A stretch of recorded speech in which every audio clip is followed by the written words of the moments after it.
à tous, je suis heureuse de vous retrouver pour ce nouvel atelier virtuel. Alors aujourd'hui nous allons décorer une jolie boîte, nous allons la fleurir. Par après cette boîte peut vous servir à ranger du thé ou plein d'autres petits trésors.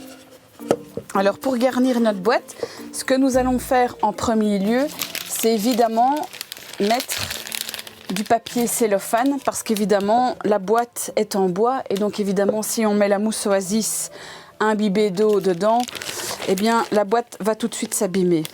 Je positionne le papier cellophane comme ceci. Vous allez voir que le papier cellophane est plus long d'un côté que de l'autre, donc il doit être plus long côté petite porte, c'est tout à fait normal. Ensuite, on va venir installer la brique de mousse.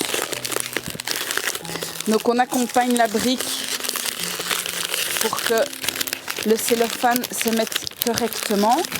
Pour rappel, la brique d'Oasis, de mousse, se mouille. Donc il suffit de mettre de l'eau dans un seau ou alors dans votre évier, mettre un petit peu plus d'eau que la hauteur de la brique. Vous posez la brique au-dessus de l'eau et puis elle va couler gentiment et la brique est imbibée d'eau une fois qu'elle est dans le fond du récipient.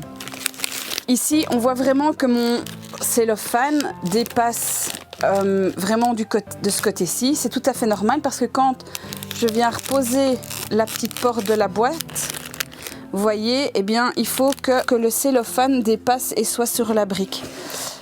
Alors évidemment, ici, on va découper la partie excédentaire de cellophane. Donc en fait, il faut qu'il reste un morceau de cellophane pour protéger de la petite porte, vous voyez? Donc comme ceci. On va biseauter la mousse, donc pour avoir plus facile à piquer les fleurs. Donc je fais comme ceci. Dans un premier temps, je vais laisser la petite porte ouverte comme ça, vous verrez plus facilement comment je travaille. Première étape, on va mettre de la verdure. Pour ce montage-ci, j'ai choisi de l'Eucalyptus pavifolia. On voit vraiment que je coupe, vous voyez, je coupe la tige, je détaille la tige et je commence à venir mettre la verdure. Et donc je commence à ras de la boîte. Je vais toujours du bas vers le haut, c'est plus facile. Donc je fais le tour.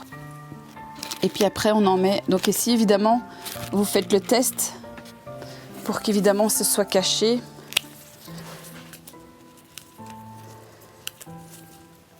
Ici vous voyez, j'ai un petit bouquet, je vais l'utiliser. Voilà, je le coupe comme ceci. Et donc je détaille la tige, donc je vais venir le positionner par exemple ici devant.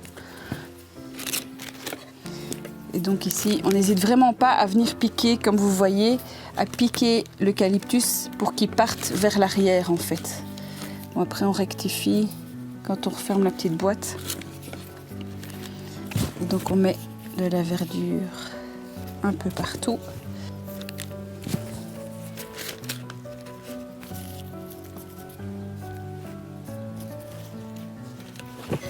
Et donc on met de l'eucalyptus un petit peu partout.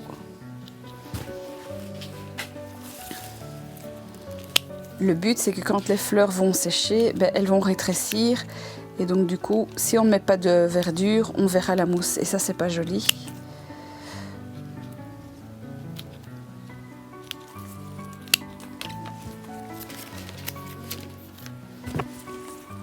Donc le côté de la petite porte, évidemment, on ne mettra pas de verdure. On va remplir 3 côtés, 3 faces.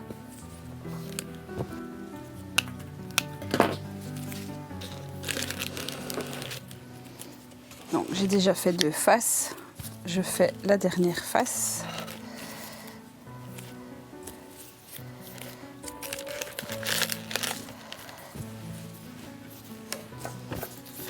Voilà, alors petit tour pour vérifier. Donc on voit que les 3 faces sont bien garnies d'eucalyptus. Évidemment, cette face-ci, je la laisse comme ceci parce que la petite porte vient contre.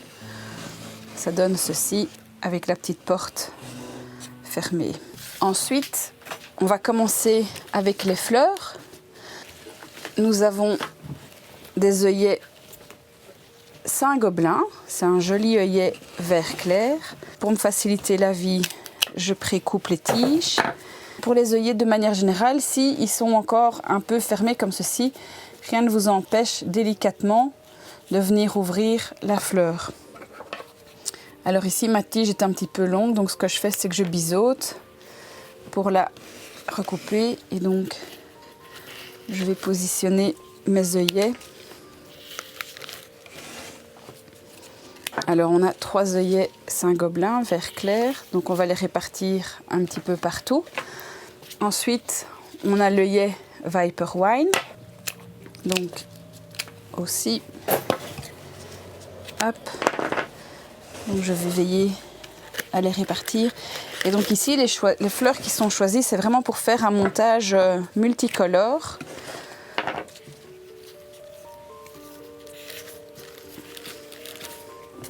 Je me suis lâchée dans les couleurs. Voilà. Donc comme on a chaque fois 3 fleurs d'une même couleur, on va essayer de les répartir sur les 3 faces. Après, on a la jolie rose Bisou. Et donc, j'ai prédécoupé la tige. Ensuite, on va biseauter. Donc, les roses doivent être absolument biseautées. Donc, pour biseauter, je prends la rose dans la main gauche et avec mon couteau, je fais comme ceci. Si maintenant c'est trop compliqué pour vous, on pose la rose sur la table, je maintiens la tige et alors avec mon petit couteau, et donc du coup on ouvre vraiment bien la tige pour que la rose puisse bien boire. C'est vraiment important. Et donc de nouveau là on répartit les roses.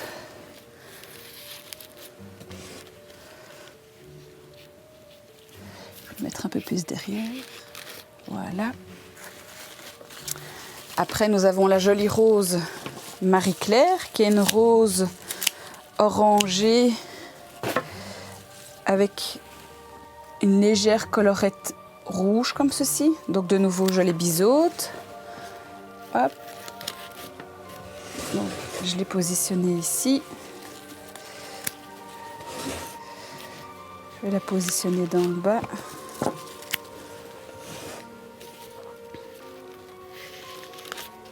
Voilà. La suivante, c'est la jolie rose Orchestra, une jolie rose fuchsia. Le seul petit défaut de la rose Orchestra, c'est qu'elle a des tout petits picots. Et donc quand on biseaute, attention à vos petits doigts. Alors je vais la mettre ici.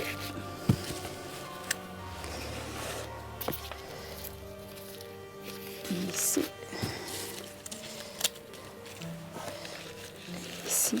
Donc on voit vraiment, je répartis les fleurs. J'essaye vraiment de les mettre de manière différente. Mais donc il y a chaque fois une couleur par côté. Ici nous avons la rose jaune, c'est la rose Moonwalk. De nouveau, on la biseaute bien. Hop.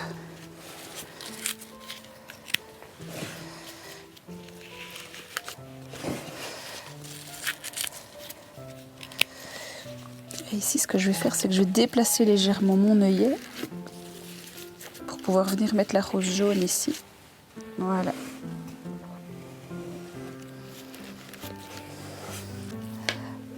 Un petit grain de folie, on va mettre le chardon. Alors le chardon, c'est le nom à moi. Sinon, ça s'appelle un eriginum. Alors il a une touche de bleu et donc je trouvais ça sympa. Donc je coupe et alors en fait, j'enlève la feuille qui est ici. Ce sera plus facile. Ici, l'eriginum, on va venir le positionner un petit peu partout. Vraiment, on va le répartir.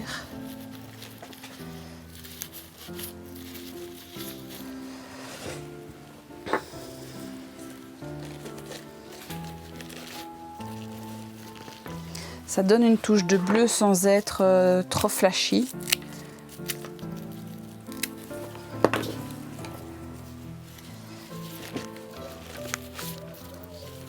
Ah bah, ici aussi, je vais remonter un rien, ma rose bisou. Vous voyez, parfois ça arrive qu'on déplace pour pouvoir repositionner après.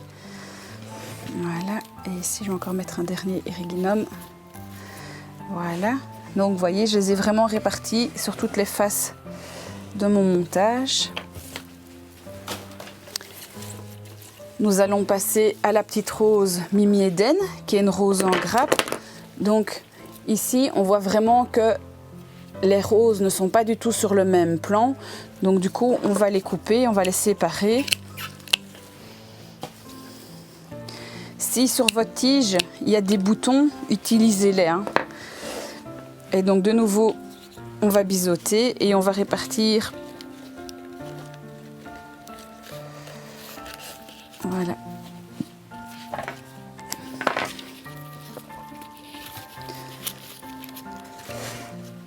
Ma petite porte a tendance à se refermer, donc ce que je fais, c'est que je pousse bien ma mousse oasis vers l'avant de la boîte.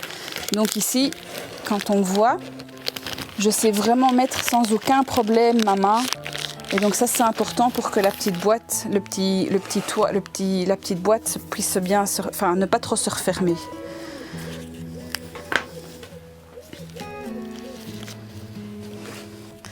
Donc je regarde où je répartis mes roses Mimi Eden.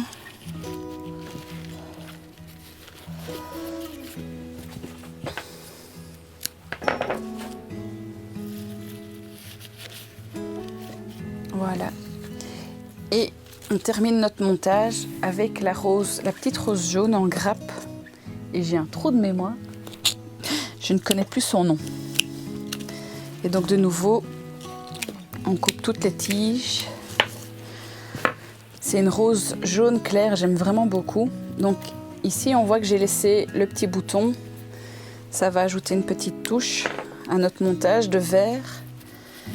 Et alors, comme pour la rose Mimi Eden, je répartis ma petite rose jaune un petit peu partout dans le montage.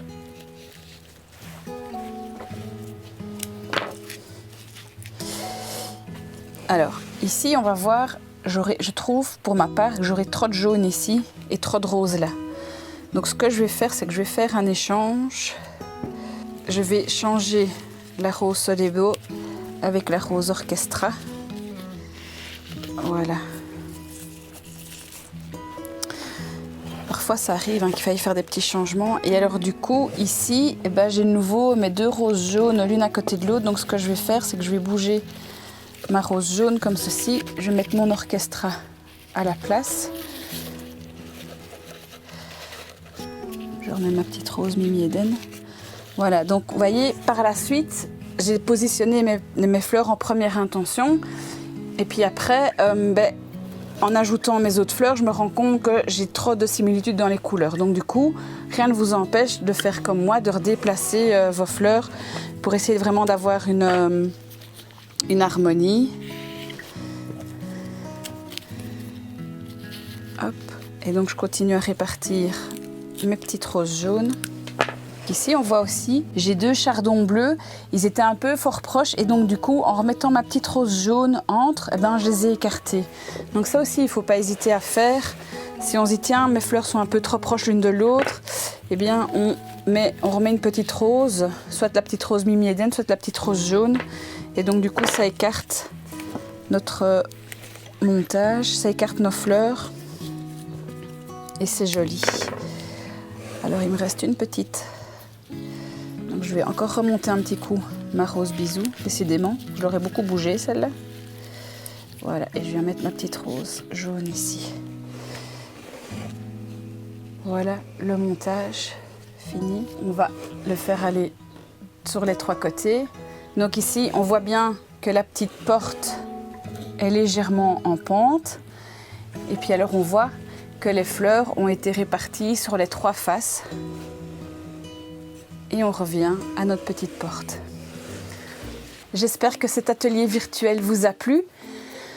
Je vous donne rendez-vous au mois de septembre en virtuel en espérant pouvoir vous revoir physiquement à l'atelier au mois d'octobre.